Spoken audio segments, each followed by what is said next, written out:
The first bottle of champagne exploded against the ice sculpture of two intertwined wedding rings at exactly 7:03 p.m. I remember because that's when Carol's laugh changed. The sharp, glassy cackle that used to make me grin at county fair pie eating contests now sounded like a bone saw hitting concrete. She'd already drained 3 gimlets by then, her special occasion drink that suddenly made sense given how many special occasions she'd apparently been celebrating behind my back for 35 goddamn years.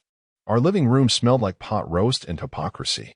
43 guests, ironic number, that cheered as the home video projector flickered to life with footage from our 1988 Vegas honeymoon.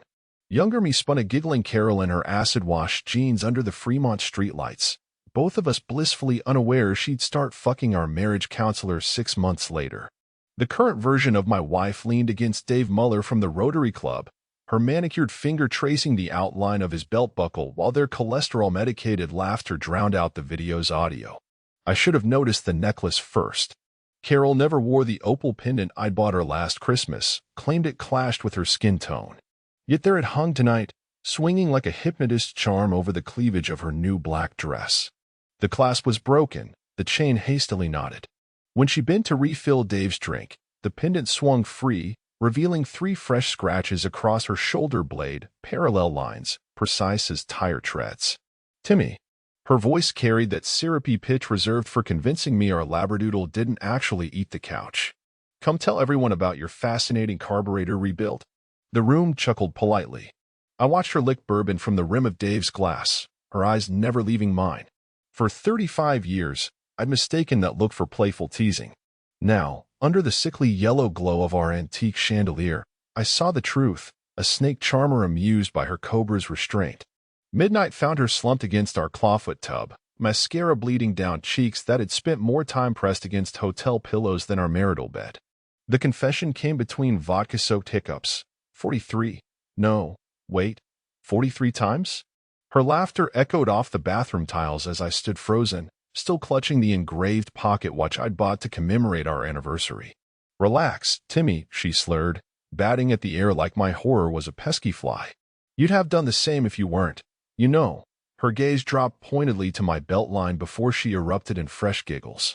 The ice sculpture had fully melted by dawn, leaving a waterlogged doily and 2 gold-plated rings sitting in the puddle like discarded bottle caps.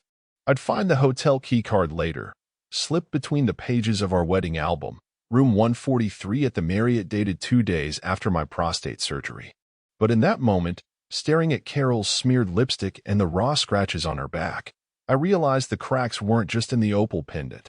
"You'll never," she murmured, face half buried in vomit-scented bath towels, "never understand why." The pocket watch ticked louder in my hand, its gears grinding like bones in a compactor. I didn't sleep, didn't cry, just sat there counting 43 men, 43 lies, 43 opportunities to notice the way she'd started buying peppermint mouthwash in bulk last decade. When sunlight hit the bathroom mirror, it illuminated the truth in the glass. My reflection wore the same stunned expression as the rainbow trout I'd gutted on our last fishing trip, all gaping mouth and lifeless eyes. Carol snored through it all, one stiletto still dangling from her foot. The heel's tip was cracked, a detail I'd later trace back to room 207 at the Red Roof Inn, where she'd reportedly tripped over a cable during a 1999 sales conference. But for now, I simply noted the brand. Stiletto by Secrets. Appropriate. The hum of our bedroom ceiling fan became a metronome for madness. 3:17 a.m. according to the clock radio, the red digital numbers bleeding into the sweat stain Carol left on her pillow. I traced the outline of her body where she'd passed out hours earlier, the mattress springs still compressed in the shape of betrayal. That's when I noticed the floorboard. Not warped, not creaking, just slightly more weathered than its neighbors, the nail heads polished shiny from repeated pressure. My mechanic's hands recognized the pattern, quarter-inch indentations spaced precisely where knees would brace during clandestine access. The hidden compartment smelled of Chanel No. 5 and gun oil when I pried it open, a combination that made my sinuses burn like I'd snorted wasabi. The lockbox was military-grade steel with a Medico biaxial cylinder, the kind they use in federal prisons. Carol's birthday combination, April 23, 1965, didn't work. Neither did our anniversary. It took 7 tries before the tumblers clicked open to 12-25-1992. Christmas Day, the year our son David was born. The year she'd supposedly stayed up all night assembling a Playskool workbench while I snored on the couch. The first letter fluttered out like a poisoned butterfly, its stationery still reeking of Aramis, cologne, and hubris. Last Thursday at the Red Lion confirmed what I've always suspected. You're a woman who appreciates thorough lubrication. Signed by a Marvin C., with a logo for Billings Ford in the letterhead. Beneath it, 42 more envelopes, each stamped with hotel logos ranging from Motel 6 to the Ritz-Carlton, their edges soft from frequent handling. But the Polaroid stopped me cold. 1987. Carol and Linda leaning against a dive bar's neon-lit counter, their teased hair haloed by a Schlitz sign. 2 men in trucker hats flanked them, one gripping Carol's waist while the other palmed Linda's left breast like he was checking melons at a farmer's market. What froze the breath in my lungs wasn't the debauchery, it was the half-empty bottle of Glenfiddich on the bar. Our wedding scotch. The same bottle we'd ceremoniously sipped from every anniversary until 1993, when Carol claimed she'd lost taste for peat flavors. The final letter crackled with static electricity when I unfolded it, dated 3 weeks prior. Linda's handling the payments as usual, but this family discount bullshit has to stop. Either we renegotiate our arrangement, or I start forwarding those VHS tapes too. The threat ended mid-sentence, the paper torn where a name should have been. A single drop of dried blood marred the margin, or maybe nail polish. With Carol, the line between violence and vanity had always been flexible. Downstairs, the grandfather clock struck 4. I methodically replaced every item except the Polaroid, slipping it behind my toolbox's false panel alongside the 10mm socket she'd never noticed missing. The Glenfiddich bottle's absence from our liquor cabinet would have raised alarms, but Carol hadn't touched that shelf since the night she came home smelling of tequila and someone else's ambition. As dawn crept through the blinds, I sat at my workbench cleaning a carburetor that didn't need maintenance. The grease under my nails hid traces of lock-picking tools and stationary fibers. Behind me, taped to the wall where Carol never ventured, 43 pushpins glinted in the growing light, each marking a hotel location from the letter's letterheads. A spiderweb of infidelity spanning 3 decades, with Linda's name scrawled at the center in brake fluid. The coffee machine gurgled upstairs. I pressed play on the garage's dusty answering machine. Carol's voice from last Thanksgiving purring, "Don't wait up, Timmy. Linda's taking me to that new quilting exhibit in Helena." Rewound. Played it again. This time, I heard the faint clink of ice cubes in a hotel glass. The neon Schlitz sign buzzed like a dying hornet over the bar's entrance, its fractured tubing spelling out Schönerskirtesee in sputtering pink light. I'd driven past the rusty spur for 30 years without stopping. Carol always insisted honky-tonks gave her migraines, though the Valium in her glove compartment suggested otherwise. The smell hit me first. Decades of beer sludge fermenting under warped floorboards, cut with the sharp tang of industrial cleaner failing to mask something darker. Bartender wore a name tag reading Hank in Comic Sans, though the jailhouse tattoos peeking from his collar suggested he'd answered to less wholesome monikers. His eyes lingered too long on my wedding band when I ordered a Bushmills. "You're the transmission guy," he said, polishing a glass with a rag that might have once been white. Fixed my F-150's torque converter back in '09. I sipped whiskey that tasted like filtered piss. Heard my wife's irregular. His polishing slowed. A drop of sweat slid down the back of his neck, carving a path through razor burn. Lot of wives come through here. The jukebox kicked on suddenly, Dolly Parton warbling Jolene as I slid the Polaroid across the bar. Hank's callous thumb rubbed over Linda's face like he could erase her from the image. "Oh hell," he muttered. "They still do that, Sister Act?" The security tapes lived in a moldering cardboard box labeled Tax Docs 98-03. Hank protested until I mentioned the IRS audit notice I'd accidentally found in his office. The grainy VHS footage showed Carol in various stages of undress across 3 decades, hair getting blonder, laugh lines deepening, but always with that same hungry tilt of the chin. July 4th, 1997.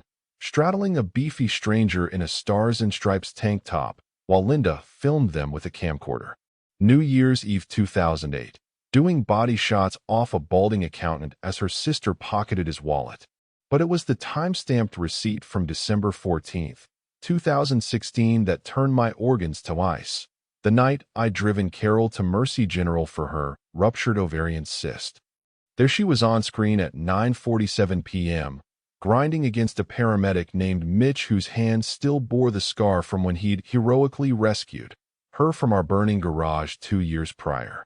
"Your sister-in-law's the real entrepreneur," Hank said, popping the tape out with a practiced flick. "Tipped us 20% of whatever the Marks spent, plus hush money." He nodded toward the security monitor where Linda's pixelated ghost smirked from a 2003 clip. "Called it reputation insurance." I pocketed a matchbook from behind the bar, embossed with the Rusty Spurs logo and a room number scribbled inside in Carol's looping cursive. The storm door slammed behind me as I stepped into the parking lot, where my breath fogged in the cold air alongside the exhaust from an idling semi. The trucker leaned out his window, eyes glinting under a John Deere cap. "Hey buddy, you know where a guy can find?" His voice died when I held up the Polaroid. "Try the redhead," I said, tapping Linda's face. "She gives family discounts." Rain began pelting the gravel as I drove away, Hank's final words slithering through my mind. "They've got a type, your girls. Always went for the ones with wedding tans."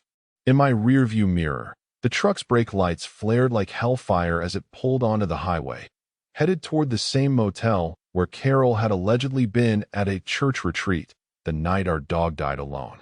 The garage door closed on another sleepless dawn. Spread across my workbench, the matchbook's scrawled room number aligned perfectly with a 2012 letter praising Carol's creative use of jumper cables. Outside, the first snow began falling, white flakes dissolving against the stiletto heel I'd fished from the trash, its cracked tip still crusted with red roof and carpet fibers. Linda's trailer reeked of microwaved fish sticks and regret. I found her sprawled across a pleather couch that had clearly seen more infidelities than her sister, painting toenails the color of congealed blood while Judge Judy screeched about small claims court.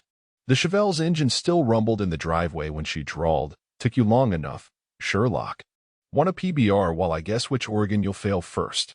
Her smirk died when I dropped the Polaroid onto her TV dinner tray, its edges singed from where I'd held it against my tailpipe during the drive over. The nail polish bottle toppled, spilling crimson lacquer across a stack of scratch-off tickets. "Real men." I nodded at the '87 photo of her getting groped by a man whose neck tattoo read MOM in Comic Sans. Must have been slim pickings that decade. She lunged faster than I expected for a woman mainlining Marlboros since Reagan. The slap left a coral lipstick smear on my sleeve where she missed. Carol needed passion. Spittle glittered in the afternoon light filtering through nicotine-stained curtains. Not some grease monkey who thinks foreplay is handing her a WD-40 can. My left thumb brushed the record button on my smartwatch, a Father's Day gift from David that Carol had mocked as techie nonsense. Linda's confession poured out like transmission fluid from a cracked pan. How she'd booked hotel rooms under my name, intercepted credit card statements, even coached Carol through fake miscarriage stories to explain suspicious hospital visits. "We were protecting the family," she hissed, stabbing a cigarette into the scarred coffee table. "You think the PDA would have let her chair bake sales if they knew she was blowing the football coach in the home EC room?" The trailer's AC unit coughed up a flurry of dust motes that settled on Linda's bleach-fried hair like toxic snow. I waited until her rant circled back to my supposed bedroom shortcomings before reaching into my jacket. Her flinch was almost endearing, until she realized I was holding the Glenfiddich bottle from the Polaroid. 1987, I said, watching her pupils dilate. "Same year you accidentally backed into my prize Camaro. Insurance paid out $8,000. The bottle's remaining inch of scotch sloshed as I unscrewed the cap. Funny thing about single malts, they leave residue in the glass. Had this analyzed last week?" Linda's hand crept toward her phone. "You're bluffing. 0.04% Rohypnol." I poured the amber liquid over her collection of porcelain unicorns. Explains why I couldn't remember our anniversary that year. Or why Carol needed so many girls' nights to jog my memory. The silence that followed was broken only by Judge Judy's gavel cracking through another delusional defendant. Linda lit a fresh cigarette with trembling hands, the flame reflecting twin infernos in her eyes. "Walk away now," she whispered, "or I'll bury you in secrets even Carol doesn't know." My boot crunched over a discarded scratch-off as I left. The winning numbers glinted up at me from the floor. December 25th, 92. Christmas Day. David's birthdate. The same combination that opened Carol's lockbox. The Chevelle's ashtray yielded another clue when I got home. A lotto ticket dated 3 days after my mother's funeral, the numbers matching Linda's trailer park address. In the glove compartment, my voice recorder captured every damning word between static bursts of Linda's sobs. Carol was humming in the kitchen when I returned, dicing celery for a salad she'd never eat. "That day at the shop?" she asked, eyeing the scotch residue on my cuffs. I popped a maraschino cherry in my mouth, the syrup coating my tongue like congealed blood. Just reminiscing about family traditions. Her knife stilled. Above us, the ceiling fan counted revolutions with its broken blade. Tick, tick, tick.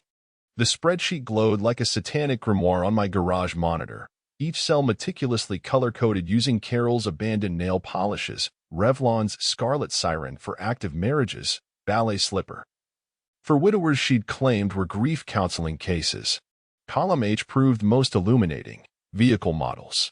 Turns out my wife had a Type 98 Ford F-150 drivers with tow hitches and unresolved mommy issues. I cross-referenced tire tread patterns from our driveway security cam, installed after the raccoon stole her antidepressants in 15, with local mechanic records. The damning breakthrough came via a smudged VIN number on a '07 Silverado's oil change receipt, tucked between pages of a Kama Sutra book Linda had gifted us for our 10th anniversary. Turns out Pastor Jim's truck required premium synthetic blend and weekly motel hookups with a woman who'd apparently forgotten Leviticus 18 verse 20. The leak required poetry.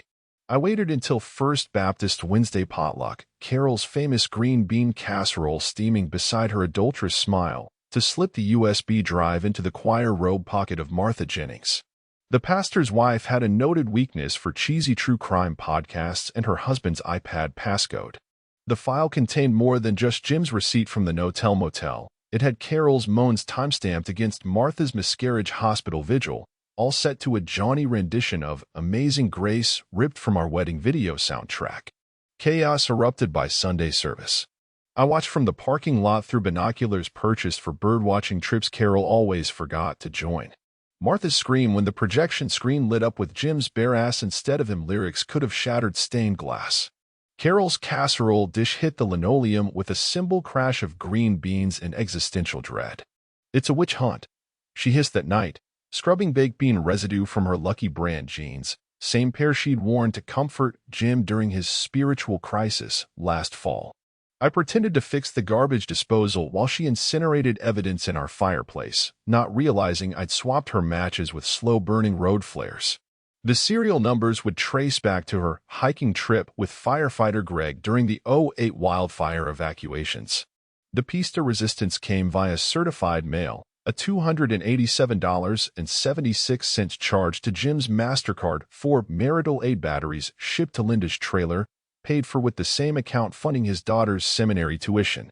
I considered hearts and flowers, but nothing says God's watching like itemized receipts from a sex toy wholesaler. Carol developed a nervous tic by Tuesday, her left eye twitching whenever the police scanner app on my phone crackled to life. She didn't notice the dash cam I'd installed in her Lexus, the one live streaming her panicked U-turn when Martha Jennings' minivan appeared in her rearview. As she sped toward Linda's trailer, the cam captured her muttering, "He can't know about the others," unaware the others were currently being CC'd on an email blast featuring their dental records and ED prescriptions. In the garage, I toasted my reflection in a hubcap polished with the ashes of Carol's love letters. The spreadsheet's final column blinked mockingly insurance claim codes. Every fender bender, every lightning-struck gazebo, every suspicious fire that boosted our homeowners' premiums traced back to hotel parking lots and Linda's sticky fingers. Carol returned at dawn reeking of menthols and desperation. I hummed along to Dolly Parton's Jolene, while replacing her brake pads with cheaper ceramics, the kind that scream like banshees when panic stopping. Her hand shook as she packed another casserole dish, unaware the recipe cards now bore microprint coordinates of crime scenes spanning 2 decades. The pastor resigned that afternoon. Martha took the kids in the church van. And Carol? She started sleeping with a baseball bat by the bed, the same Louisville Slugger I'd engraved for David's 12th birthday, its barrel notched from where she'd accidentally hit a hornet's nest during Jim's family picnic. I saved the best clue for last, a smear of Revlon's Scarlet Siren on the spreadsheet's printout, left in Carol's recipe box beside her mother's arsenic-laced pie crust formula. The shade matched perfectly with the lipstick stain on Jim's collar and the DNA sample from our '93 miscarriage. As the town's gossip mill shifted into overdrive, I recalibrated the spreadsheet's algorithms. 42 names remained, each with their own bespoke hell waiting in draft mode. The garage printer hummed like a satisfied demon, spitting out envelopes addressed in the same cursive font as our wedding invitations. Carol's laughter through the kitchen wall sounded frayed at the edges now, the desperate cackle of a woman realizing her stagecoach was about to become a pumpkin. I dipped a rag in transmission fluid, polishing David's old baseball bat until I could see my warped reflection in the wood. The notches looked suspiciously like tally marks. The hidden microphone was taped beneath the ceramic rooster cookie jar Linda gave us for our wedding, a joke gift she'd later bragged about shoplifting. I'd rewired it using parts from Carol's old vibrator, the one she'd lost during a suspiciously upbeat dental conference. Through the garish poultry's hollow belly, their voices emerged warped yet clear, like demons gargling battery acid. "You stupid slut," Linda snarled, the clink of ice cubes betraying her third gin. "Had to pick a mechanic. Should have married that dim-witted dentist like I said." Carol's reply came muffled, face undoubtedly buried in the same sofa cushions where she'd staged her anxiety attacks whenever I asked about unexplained Uber charges. "He's your brother-in-law too. Do something." The crash of shattering glass made me smile. That would be the 2006 Merlot I'd decanted into her favorite vase, the one from our Paris trip she'd actually taken with her high school tennis coach. Remember the lumberyard guy? Linda's Zippo flicked open, the sound as familiar as her lies. $3,000 a month just to keep his wife from seeing those doc photos. You think Timmy's gonna settle for burning some letters? I adjusted the garage monitor, showing their heat signatures, Carol's a feverish orange, Linda's cold blue. The real show was in the sound waves. Linda's voice spiking each time she mentioned the Cayman's account, Carol's whimpers crescendoing whenever my name cut through the static. "He'll find the offshore money," Linda hissed. A drawer screeched open cutlery, based on the metallic clatter. "Your genius plan to launder through a shop?" The IRS skullfuck us both. My fingers brushed the 2013 tax returns I'd found taped under Linda's trailer toilet tank. Turns out deducting motel rooms as business retreats loses charm when the business is bigamy. Carol's sudden scream shredded the audio feed. "You made me do this. All those double dates, your cut of every." The slap registered as a sharp pop followed by Linda's satisfied exhale. "Keep crying, Cinderella. Maybe your prince will pity fuck you one last time before the foreclosure." I muted their sobs to admire my handiwork, the family tree mural I'd painted using Carol's discarded lipsticks. Each branch bore a name: pastors, firemen, the entire 2014 Rotary Club board. The roots coiled around Linda's trailer park address and Revlon's Scarlet Siren. The cookie jar transmitted Linda's parting threat as she stormed out. "Clean this up, or I'll show him the Cedar Point photos." The garage door camera caught her flipping off our porch light, the same motion she'd used to signal truckers at rest stops. Carol's footsteps echoed toward the bedroom where I'd left my accidental discovery, a forged offshore statement hidden in her yoga manual. Let her find it. Let her sweat. Under the workbench, my real insurance policy hummed quietly. Audio files synced to a VPN server, each labeled with coordinates from her affair map. The piece de resistance? Linda's Cayman's account number, whispered during a '97 rendezvous I'd extracted from Hank's moldy VHS tapes. I palmed the Zippo Linda had borrowed in 2003, still reeking of clove cigarettes and blackmail, before lighting the kerosene heater. Its flames danced in time to Carol's erratic pacing upstairs. The cookie jar's final transmission was the clink of her Xanax bottle and the unmistakable screech of a stiletto heel snapping under stress. Appropriate. The offshore account statements arrived disguised as a Napa Auto Parts catalog, Linda's idea of subtlety, though her sticky fingerprints on the customs form gave it away. I nearly missed the decryption key, a string of numbers embossed on a 98F 150 spark plug wrapper taped inside the cover. My social security number, Carol's bra size, and the date of our first marriage counseling session. The Cayman's login portal demanded facial recognition. I held up our 20th anniversary photo. Carol's smile froze amid laugh at a joke her podiatrist had whispered 3 hours before our dinner reservation. The scan beeped approval, revealing $287,459.12 accrued through consulting fees from men whose names matched the spreadsheet's VIP column. The real artistry was in the transaction history. Every deposit aligned with a marital milestone, $5K on David's graduation day, $12,000 the night I got my vasectomy, a crisp $20,000 bonus when Carol nursed me through pneumonia that turned out to be roofies in my chicken soup. The memos read like a perverse Hallmark collection: stress relief fund, winky face. His fault you're lonely, love. Buy yourself something pretty. Transferring the funds required poetry. I used Carol's birthday as the encryption key, her mother's maiden name as the decoy account holder, and the GPS coordinates of our first romantic campsite, where she'd later claimed a bear tore her panties. The confirmation email arrived as she was upstairs packing another charity donation box filled with burner phones and loop. The $0 balance printout went into her Michael Kors clutch between a tube of Revlon's Scarlet Siren and a hotel keycard from the Night's Inn. I'd taken care to reproduce the bank's watermark using my shop's hydraulic press and a $20 bill soaked in transmission fluid, close enough to pass her drunken inspection. Her scream when she found it at the PDA meeting shredded 2 octaves, C-sharp to a guttural F that shattered the punch bowl. Through the baby monitor I'd hidden in her emergency flask, I heard Principal Myers ask if she needed medical help. "It's gone," she shrieked, the rustle of papers suggesting she'd torn open the lining searching for non-existent cash. All of it. 30 years. I toasted with a Budweiser in my grease-stained recliner, the Cayman's confirmation code flashing on my phone. On the workbench, the spark plug wrapper smoldered in an ashtray made from her father's dentures. The real masterpiece sat in our safe deposit box, a notarized affidavit linking every cent to Linda's trailer park renovations and Carol's shopping addiction. Her Lexus peeled into the driveway 2 hours early, rear bumper dragging from a collision with our mailbox. I greeted her with the vacuum cleaner, a symbolic gesture since she'd been using the hose to snort Adderall for a decade.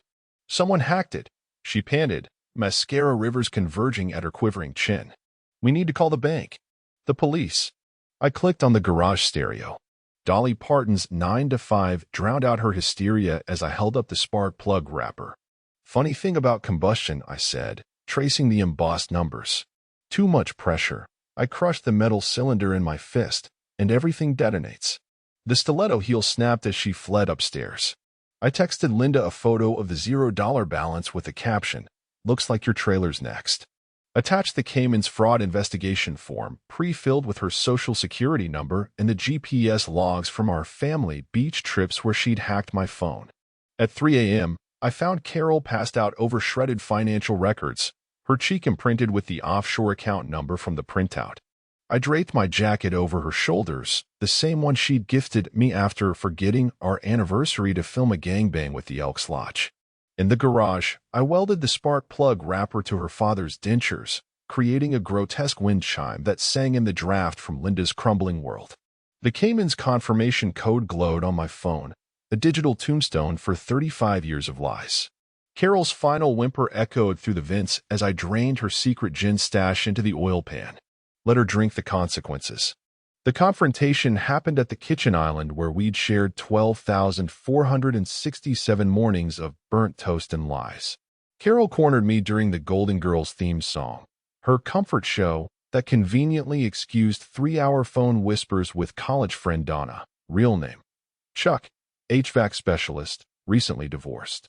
Her hands clutched a paring knife smeared with strawberry jam, though the real blade was her voice, shriller than a belt sander on sheet metal. "You're destroying us," she wailed, gesturing at the hacked-apart cookie jar where my microphone still lurked. Raspberry preserves dripped onto Linda's blackmail spreadsheets I'd left as placemats. Those accounts were for David's inheritance. I let her monologue crescendo, timing my play button press to Blanche's lewd punchline on TV. Linda's voice slithered from the speakers embedded in our vintage bread box, another quaint appliance she'd used to smuggle burner phones. Told her to fake the cancer scare when you got too nosy about Denver. Carol's knife clattered against the granite she'd picked out during her interior design phase. Read. 6-month bender with contractor Roy. Her knees hit the floor with the hollow thud of a rotted oak, fingers scrambling for purchase on the jam-slicked counter. That's edited. AI bullshit. I crouched until my breath fogged her reflection in the toaster. Remember when you accidentally donated my hearing aids? Her pupils dilated, a tell leftover from when she'd tried poker nights with the boys from Jiffy Lube. Turns out Bluetooth recorders work better anyway. The audio kept rolling. Linda's cigarette-ravaged voice detailed Carol's emergency plan involving my life insurance and a staged carbon monoxide leak. Carol's desperate grab for my wrist left a jelly handprint on the offshore transfer docks. "Baby, please," she whimpered, deploying the kittenish tone that once bypassed my common sense like a hot knife through coolant. "I'll do anything." I yanked free, her manicure drawing blood where she'd playfully clawed me during our Niagara Falls trip, and coincidentally, motel key number 14. "Start by explaining the vasectomy reversal." Her face curdled. The stiletto heel she'd glued back together snapped again as she scrambled upright. "You swore you'd never check." The garage door opener buzzed in my pocket, a prearranged signal from David that he'd arrived. I tossed her the USB drive containing gynecologist invoices, fertility clinic records, and a sonogram from 2007 labeled Tim Jr. Her reflection in the microwave door showed the exact moment she realized I'd known about the kid she'd claimed was a cyst. "Wait," she screamed as I grabbed the Chevelle keys hanging beside her collection of hotel loyalty cards. "Where are you going?" The engine roared to life, Johnny Cash's Hurt, blasting from speakers I'd wired to max volume. Through the rear view, I watched her collapse against the fridge where she'd hidden emergency Plan B pills behind the cottage cheese. My hands vibrated against the steering wheel, not from anger, but the Parkinson's tremors I'd been hiding since finding her first love letter in '92. The glove compartment held my counter-move, a dossier of David's paternity tests, 87% match to firefighter Greg, custody battle blueprints, and the real kicker, a VHS tape of her water breaking at the no-tell motel with Linda coaching her through contractions. At the stoplight, I flicked ash from Linda's Zippo into Carol's favorite travel mug, the one she'd lost during her spiritual retreat with Pastor Jim. My reflection in the side mirror grinned back, all nicotine-stained teeth and moral bankruptcy. The tremors worsened. Carol's final text buzzed as I pulled into the diner parking lot. "David deserves the truth." I thumbed back. "He's about to get it." Along with the security footage of you snorting his college fund. Attached a still frame of her raiding his piggy bank to pay off a blackmail mark in '09. David's silhouette loomed in booth number 7, same spot where he'd told us he was dropping out to find himself, Reed, following Carol's side piece Mitch into the oil rig business. My wedding ring caught on the door handle, drawing blood. I left the crimson smear on the dossier like a wax seal. The jukebox played Cats in the Cradle as I slid into the vinyl seat that still bore knife marks from their '03 custody battle hoax. David's eyes dropped to the folder. "Mom said you're having a breakdown." I pushed a napkin toward him. The same diner where Carol had consoled him after his first breakup. Coincidentally the night she'd maxed our visa at the Victoria's Secret across town. "Funny," I said, clicking open the pen I'd bought to sign his adoption papers. "She told me you were mine."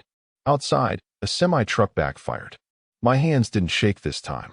The diner's neon sign flickered like a failing pacemaker as I slid the folder across Formica stained with 30 years of other people's regrets. David didn't open it. Just traced the coffee ring I'd left there in '04 after his Little League championship. The same day Carol had sprained her ankle, with Coach Riggs in the equipment shed. "Remember this?" I tapped the photo peeking out. Carol in a neon bikini that clashed with her sunburn, lounging on a motel bed shaped like a race car. David's third birthday cake sat half-eaten on the nightstand, the candle wax still dripping where I'd blown them out alone. He flinched. The jukebox skipped from father and son to static, a trick I'd paid the cook $20 to arrange. Mom said you're having some paranoid episode. His thumbnail picked at the menu's laminate, exposing a 97 coupon for free pancakes Carol had used with paramedic Mitch. I activated the pocket recorder disguised as a sugar packet. Linda's voice oozed out. That time she banged the grief counselor at Pop's funeral? You were 9, right? Made you wait in the Denny's parking lot. David's fist clenched around his chocolate malt glass, same shape as the one he'd hurled through our window after catching Carol necking with his algebra tutor. I knew about the tutor. The admission hung between us like a wrecking ball. Outside, a semi-truck's brakes screamed in a pitch-perfect imitation of Carol's reaction to empty bank accounts.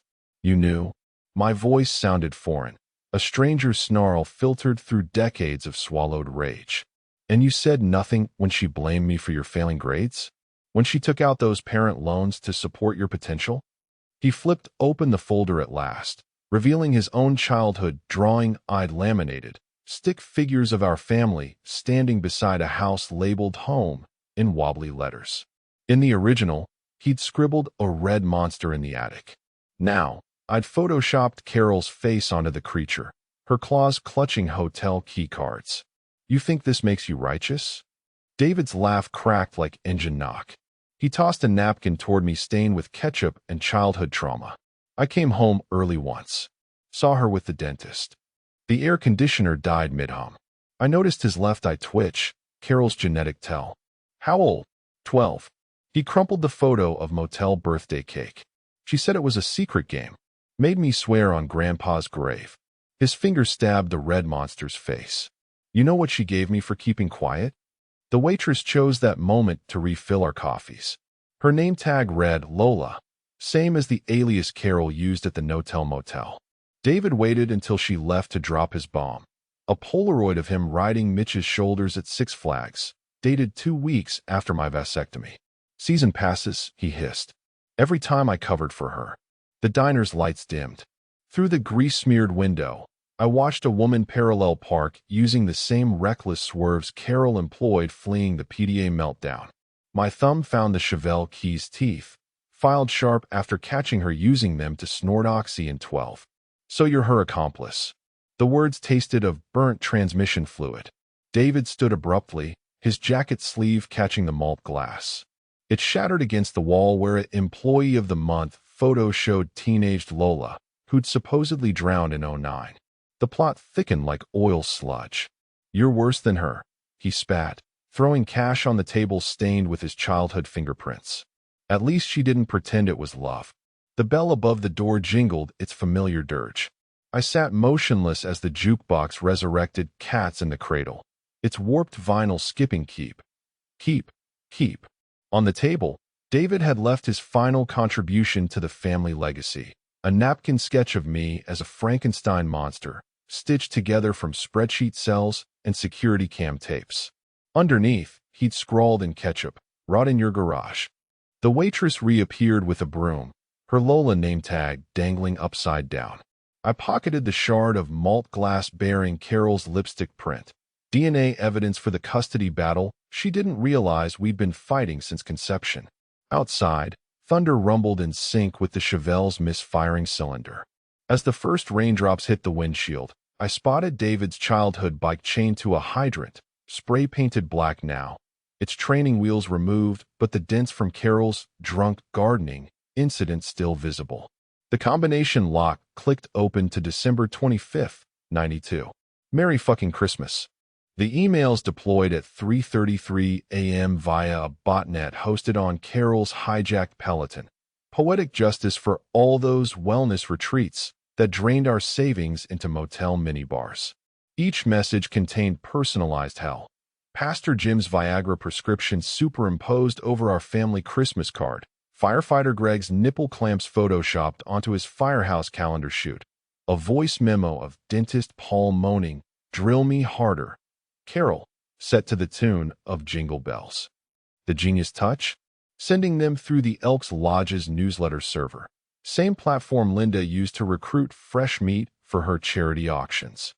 By dawn, 6 wives had changed their Facebook statuses to suddenly single, using Carol's favorite heartbreak emojis. 2 CEOs resigned to pursue personal projects after their leaked Tesla dashcams showed creative uses for autopilot. Linda's lawyer arrived smelling of bourbon and expired Axe body spray, slapping a cease and desist order on my workbench where it stuck to a puddle of synthetic blend. Defamation, he sneered, adjusting a toupee that had witnessed better decades. My client will own your shop, your house, even that pathetic fishing boat. I let him monologue while calibrating the hydraulic press, timing its descent to crush an engine block precisely as he threatened punitive damages. The tremors in my hands stilled when I slid over the folder. Tax returns from Linda's crafts business, showing $287,000 in unreported income, and a Polaroid of the lawyer himself balls deep in an '09 Ford Focus behind the rusty spur. Notice the timestamp, I said, tapping the photo's edge where a TV broadcast showed our local news covering Carol's car fire fundraiser. Right before you build 3 hours for discovery research. His toupee migrated northeast during the frantic exit. I texted Linda a screenshot of his fleeing Prius along with IRS Form 3949, a pre-filled with her social and the offshore account's routing number. Added a trigger warning. Audits hurt worse than crabs. Chaos blossomed across town like a radioactive flower. I monitored it through hacked Nest cams and the police scanner app. Domestic disturbance on Elm Street. Pastor's wife versus mistress. Welfare check at the Marriott. CEOs doing lines with divorce papers. A particularly creative 911 call about a vibrator-related hostage situation involving firefighter Greg's estranged wife. Carol's attempt to flee crumbled when her Lexus GPS mysteriously rerouted to the no-tell-motel parking lot. The dashcam caught her screaming into a burner phone. You promised he'd never find the accounts. Linda's tinny reply leaked through my AirPods. Should have paid the fucking taxes. At sunset, I hosted an impromptu support group in my garage for the newly single wives. Served Carol's famous spiked punch from the same bowl she'd used to roofie me at David's graduation.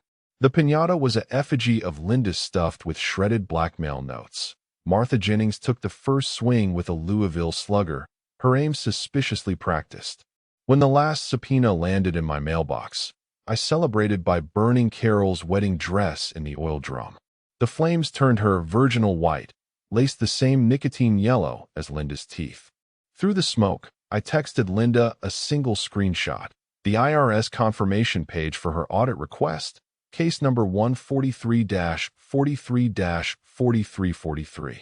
Her reply came as the dress's pearls melted into toxic sludge. You monster. I toasted with Greg's confiscated fireball, watching security cam footage of Linda barricading herself in her trailer. The real masterpiece was already en route. A glitter bomb package addressed to her containing the original Glenfiddich bottle dusted with Rohypnol residue, and a gift card to the Rusty Spurs VIP suite. As sirens wailed in the distance, I updated the spreadsheet's status column to incinerated.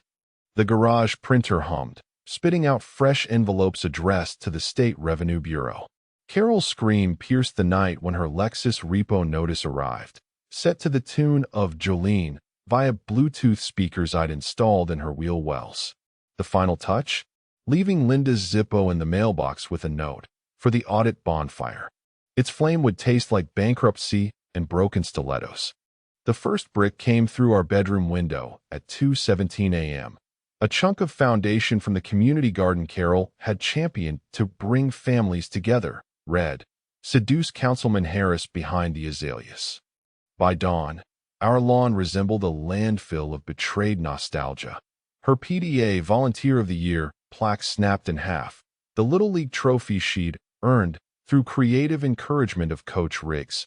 Even that Godawful ceramic rooster cookie jar now lying in shards that spelled whore when the sun hit them just right. Carol's attempt to flee ended at the driveway gate, where I'd welded the chains using Linda's stolen acetylene torch. She clawed at my coveralls, her French tips snapping against the Carhartt fabric she'd once mocked as white trash couture. "I'll disappear," she pleaded, the stench of panic sweat overwhelming her Chanel No. 5. "You'll never hear from me again." I guided her hand to the still warm hood of her Lexus. "Feel that? New GPS module. You've got a 50-yard radius before Shake It Off starts blasting from your tailpipes." Her horrified recoil told me she remembered the Bluetooth speakers I'd installed during her yoga retreat with Mitch. The shrine revealed itself gradually. First, the flicker of Christmas lights through the garage's grime-caked windows. Then the hum of servers I'd built from scavenged motel alarm clocks. When she finally breached my sanctuary, the motion-activated track lighting illuminated 35 years of carnage mapped across pegboard. Each affair had its own shadow box, motel keycards embedded in resin resembling amber, pantyhose snagged on door hinges pressed like botanical specimens, even a taxidermied squirrel holding the earring she'd lost during our anniversary cruise. The centerpiece stopped her mid-sob, a blown-up photo of her father's granite headstone, its death date circled in the same red enamel she'd used to paint David's nursery. You knew. Her reflection wavered in the glass covering Dad's grave shot, warped by the crack from when she'd thrown a vodka bottle at me in '09. I oiled a wrench that didn't need it. Knew he died raping you? Or that you kept visiting his grave to relive it? Her scream rattled the jars of bolts I'd labeled with lovers' names. Greg's contained shotgun shells from our hunting trips he'd used as an alibi. When she lunged at the display, the motion sensors triggered a slideshow on the mounted TV. Security cam footage of her kneeling at that grave in various states of undress across decades, always leaving a fresh scratch mark on the headstone. 3 parallel lines. I narrated over the choked static of her breathing. "Same as your shoulder scars. Took me 20 years to connect it to Dad's headstone gouges." The final image froze. Carol at 19, pressing her bare back against the grave's rough edges while Linda snapped Polaroids. Her whispered confession leaked from hidden speakers. "Daddy always said I asked for it." Carol's fingers found the fire extinguisher I'd bolted to the wall for this exact moment. She beat at the screen until foam and grief obscured her father's smirk. When she collapsed, I caught her by the hair she'd dyed weekly to match Linda's, another clue I'd ignored. "You don't get to run," I whispered, pressing a stiletto heel shard into her palm. "This town's your inheritance." Outside, a new brick sailed over the fence, this one wrapped in Pastor Jim's divorce papers. Carol's whimper morphed into something resembling laughter as she traced the shrine's timeline, her bloody fingerprint leaving a macabre stamp on the year she'd miscarried Dad's baby. The garage door opened on its own, triggered by Linda's incoming text. "Tell her about the tapes." I let Carol crawl toward the sunlight, knowing she'd find the VHS collection waiting on the porch, every grainy motel footage labeled with dates corresponding to our marital milestones. Her broken stiletto tapped a Morse code dirge against the concrete as dawn broke. In the distance, the church bells played Amazing Grace, the same song that had played when she'd walked down the aisle to become my problem. The shrine's lights dimmed automatically. Somewhere, David's childhood bike bell rang, a sound I'd wired to play whenever Linda crossed the geofence around our property. Carol didn't turn, just kept staring at the headstone photo, her finger making fresh grooves in the dust where Dad's dates glowed like a radioactive epitaph. "You missed one," she rasped, pointing to the '03 shadow box containing her miscarriage hospital bracelet. The UV light revealed what I'd known for years, the name Tim Jr. crossed out, replaced by Daddy's Girl in Linda's handwriting. The garage door closed on her broken cackle. Outside, the neighborhood kids chalked obscenities on our driveway in colors matching Carol's lingerie collection. I let the motion lights stay off, let her marinate in the shrine's glow, counting scratches on granite until the next brick came. The wrench froze inches from my temple, its rusted jaws still crusted with transmission fluid from when I'd accidentally left it on the Camaro's exhaust manifold in '93, the same week Carol claimed she'd fallen down the stairs while visiting her father's grave. Her breath came in ragged bursts that fogged the Polaroid I'd taped to the wall. 18-year-old Carol curled in the bed of my Ford pickup, her prom queen sash dangling from the rear view as she whispered, "Daddy says I'm built for backroads." I didn't blink. Let the steel hover where her father's belt had once split the air, its shadow bisecting the shrine's centerpiece, a framed page from my old shop logbook. July 16th, 1987. Replaced alternator on 65 Impala, black. Customer J. Wilcox paid cash. Note: blood on rear seats. Carol's arm trembled, the wrench's weight pulling her scars taut. You knew? Not a question. The truth had been hiding in plain sight between spark plug gaps and oil change reminders. Found the condom wrapper under your passenger seat after our first date. I nodded at the shrine's reliquary, a Ziploc bag containing faded Trojan foil and a pearl button from her father's shirt. Took me 6 months to match the DNA. Her scream rattled the jars of lug nuts labeled with lover's initials. The wrench clattered against my workbench, kicking up sawdust from the pine box I'd built for our wedding silverware. You let him. Spittle dotted the security cam stills of her grave visits. All those years you just watched. The garage lights flickered, activating the slide projector I'd rigged to the motion sensors. Grainy footage filled the wall. Carol at 22, drunk on peppermint schnapps in my old apartment, slurring, "Daddy says you're too soft to fix me." My younger self turned away, adjusting the TV antenna to drown her out with a Cubs game. "You wanted broken," I said, palming the Zippo she'd stolen from her father's corpse. "So I let you break." Her fist connected with the alternator display, glass shards raining down like the Christmas ornaments she'd smashed during her first miscarriage. When she lunged again, I caught her wrist mid-arc, the same motion her father used in the '89 home video playing on loop above us. "You don't get to play victim," I hissed, forcing her hand toward the shrine's piece de resistance, a VHS still of her father's funeral. Her black lace dress hiked up as she straddled his coffin, Linda snapping Polaroids that later funded her trailer park down payment. "I gave you every chance to burn him." She went limp, her cheeks smearing the grease-stained timeline where I'd charted her affairs alongside Daddy's grave visits.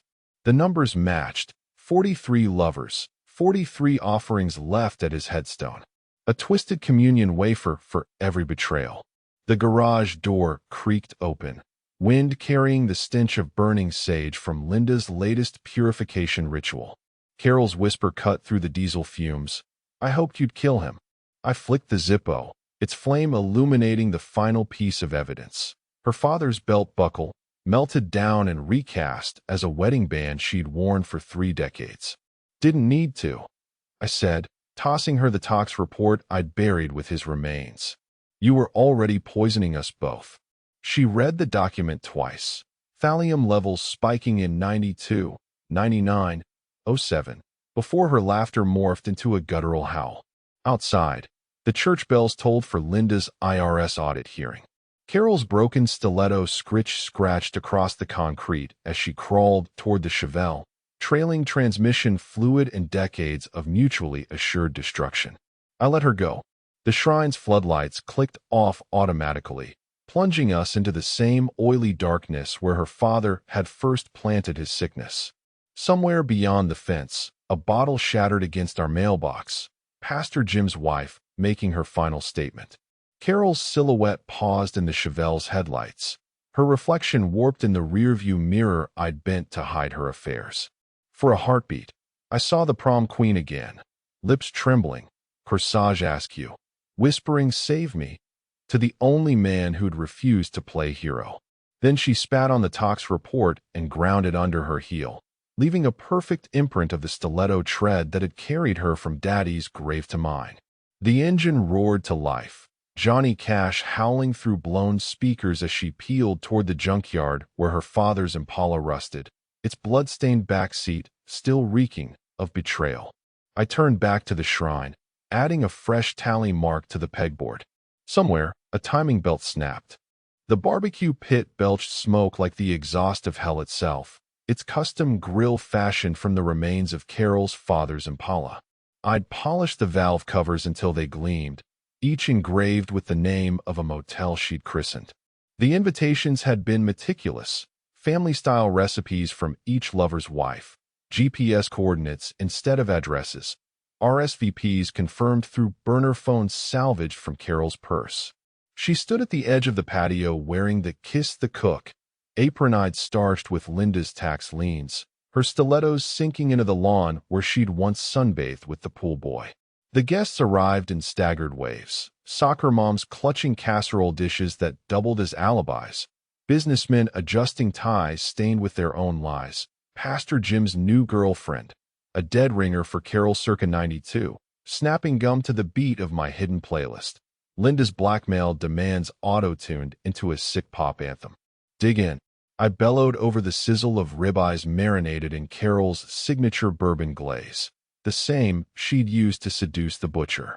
The spread was an edible timeline of betrayal, deviled eggs arranged like motel room numbers, potato salad spelling whore in paprika, and a centerpiece cake frosted to resemble our bedspread from a no-tell motel. Carol's hands shook as she passed Greg's wife a plate garnished with the earring she'd lost in his Firebird.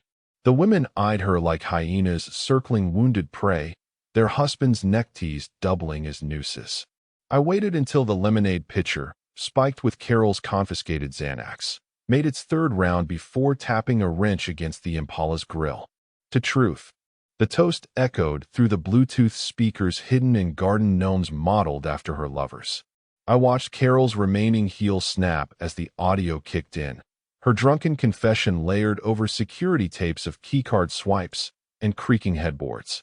Chaos unfolded like a Griswold family Christmas. Martha Jennings hurled her husband's plate at the shrine wall, shattering the Volunteer of the Year plaque over footage of Carol demonstrating volunteer work on the Marriott couch. The pool boy's wife produced hedge clippers, methodically dismembering the rose bushes where he'd pruned Carol's inhibitions. Through the smoke, I spotted Linda's IRS agent filming the meltdown for evidence, his smirk visible beneath a baseball cap embroidered with Cayman Islands coordinates. Carol didn't scream, didn't flee, just stood motionless as her stiletto sank deeper into the lawn, her reflection warped in the bourbon glaze pooling at her feet. The numbness broke only when the baker's son, conceived during her cake-tasting phase, threw up on her Manolo Blahniks. He's gone too far. The whisper sliced through the bedlam from behind the peonies I'd fertilized with shredded love letters. Mrs. Kowalski, our octogenarian neighbor who'd once defended Carol's book club habits, clutched her pearl necklace like rosary beads. Her husband's gruff rebuttal, should have stayed loyal, was cut short by a flying pork chop to the face. I turned to reload the cooler, my grin reflected in the Impala's chrome bumper. The numbness in Carol's eyes mirrored my own, two hollowed-out husks feeding on each other's rot. As paramedics loaded her onto a stretcher, same crew from her '09 allergic reaction to vows, I distributed doggy bags containing not leftovers, but subpoenas and paternity tests. The last guest left dragging a hubcap engraved with their wedding date. In the wreckage, I found Carol's broken heel impaled in the cake, its red soul bleeding into buttercream infidelity. The gnomes kept playing her confession on loop, their ceramic grins stretching wider with each replay. At midnight, I texted Linda a video of the chaos set to Another One Bites the Dust. Attached the IRS agent's report noting her trailer's assessed value. Her red receipt blinked like a distress flare as I power-washed Carol's vomit from the Impala grill, the water swirling with mascara and shattered pearls. The guest book sat untouched except for one entry, Rotten Hell in shaky script. I recognized the handwriting from the birthday cards Dad never sent. Framed it beside the shrine, where Carol's vacant stare now permanently haunted the peonies. Somewhere, a stiletto ticked like a metronome in the trash. The guest's whisper lingered, not as guilt, but as fuel. Tomorrow's agenda glowed on the garage monitor. Phase 14, Inheritance. The Impala's engine roared to life, its pistons pumping to the rhythm of collapsing worlds. The first tick jolted her awake, a metallic heartbeat pulsing through the mattress springs.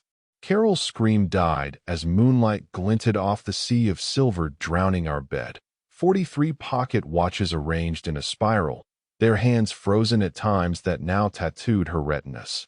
2:17 a.m., firefighter Greg's emergency call. 11:43 p.m., Pastor Jim's post-sermon communion. 4:09 a.m. The exact moment she'd whispered, "I do," while Linda fucked my best man in the chapel bathroom. Each watch face told its own story. The 92 Timex with a cracked crystal still reeked of her father's cologne. The Rolex from Councilman Harris bore tooth marks matching Carol's bridge work. But the piece de resistance lay at the spiral's center. Our wedding watch. Its engraved, "Forever Starts Now" motto, oxidized green, still ticking relentlessly beside a note in my shop's invoice font. I counted every second. Her trembling hand reached for the silver chain we'd sealed in resin after our Vegas vows. The watch's tick intensified as she lifted it, its gears whirring like a detonator countdown. 6:05 p.m. blinked crimson, the timestamp from security footage of her first motel betrayal. But the second hand kept sweeping forward, each pass etching fresh scratches around the dial. No. Carol's whisper fogged the glass, revealing what she'd missed. Microscopic numbers etched between the hour markers. GPS coordinates. Dates. The 44th watch wasn't a relic, it was a live feed. The closet door creaked open on oiled hinges. Inside, my latest project loomed. A massive digital counter synchronized to the watch, its red numerals blazing through the darkness. 43:00:00:00. The display flickered, subtracting 1 second as Carol watched. 42:23:59:59. 42:23:59:58. Her reflection fractured in the polished watch faces as understanding dawned. The 44th wasn't tracking our marriage. It was counting down to hers. The mattress springs sang as she scrambled backward, watches clattering to the floor in a discordant symphony of frozen moments. Her heel caught on the chain of Mitch's railroad pocket watch, the one I'd lost during her miscarriage charade. She fell hard, cracking her elbow against the nightstand where our wedding photo now framed a screenshot of Linda's Cayman Islands balance. Timothy. Her shriek bounced off the soundproofing I'd installed during her yoga retreat phase.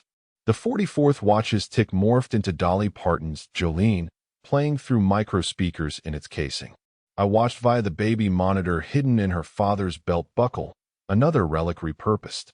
On screen, Carol's manicured fingers clawed at the counting mechanism, breaking nails on gears lubricated with the same synthetic blend she'd slipped in my coffee for years.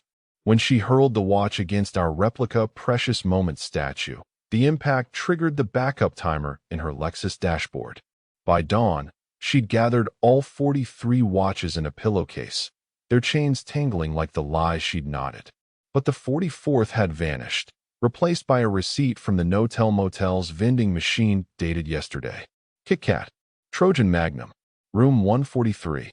The countdown display now read 41:17:32:11. Its numbers reflected in the Lexus rear view as she peeled toward the motel.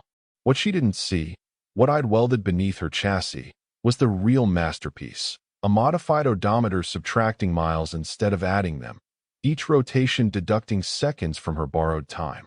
Tick, tock, tick. The watch in my pocket hummed, its vibrations synced to her engine's misfires. Somewhere, Linda's trailer burned to the soundtrack of 43 frozen moments. But Carol? She'd keep driving until the numbers hit zero, right back to our garage, where the hydraulic press waited to compress her lies into a singularity. The 44th watch ticks on. Always. Counting. The U-Haul smelled of WD-40 and vindication.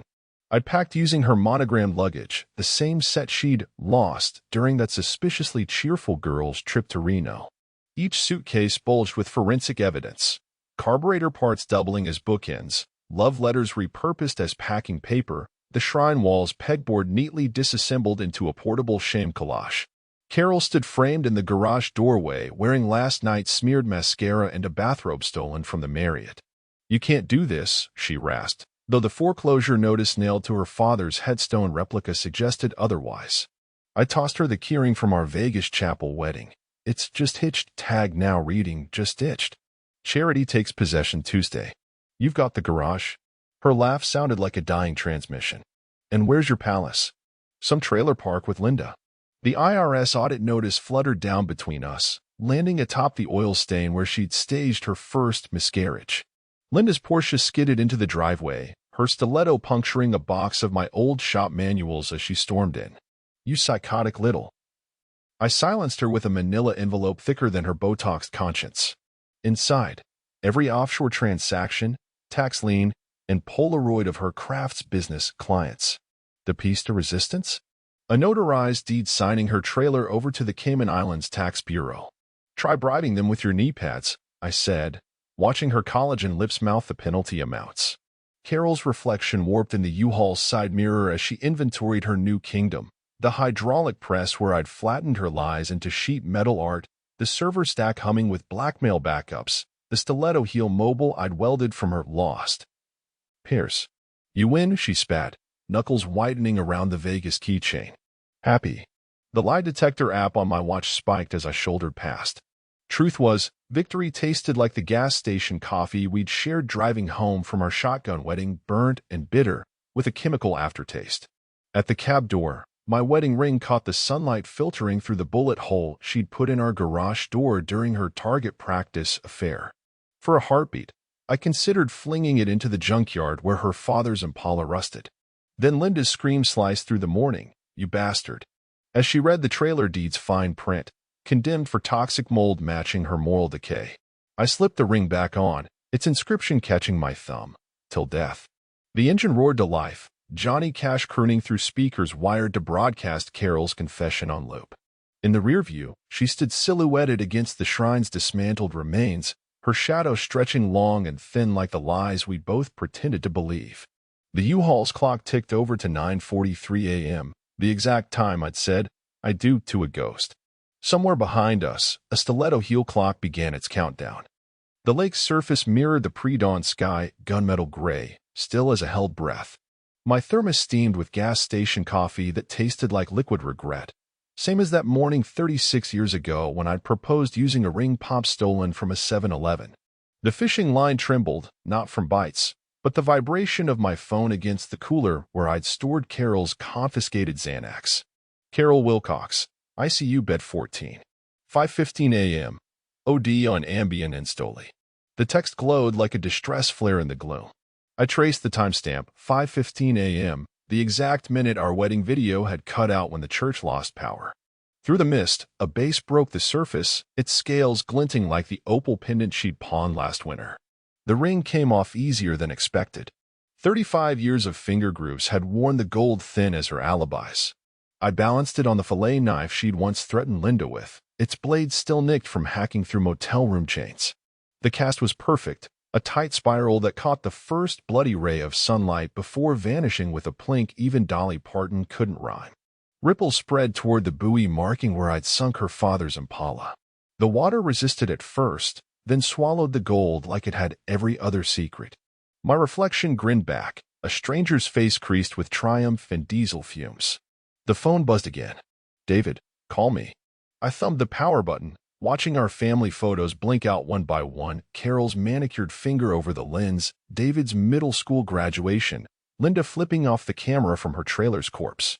The SIM card followed the ring, its tiny silicon grave marked by a bubble. In the silence, I reeled in the line. The hook emerged snagged with lake weed and a black lace thing, same brand Carol wore to our vow renewal. The stiletto tread pattern on the tag confirmed it was fresh. Somewhere beneath the surface, the Chevelle's trunk held my final offering. 44 pocket watches sealed in a waterproof case, their synchronized ticks pulsing through the murk like a mechanical heartbeat. As the sun breached the pines, I toasted the fading ripples with tainted coffee. The smile came unbidden, a cracked relief, not joy. No birds sang. No fish jumped. Just the lake drinking the last proof we'd ever existed to each other. The boat drifted where the Impala lay. I dropped the anchor through the thong's leg hole, listening to the chain rattle down, down, down. When the bubbles stopped, I turned the ignition. The outboard motor roared to life, shredding the silence into splinters. Some victories don't taste sweet. They taste like absence.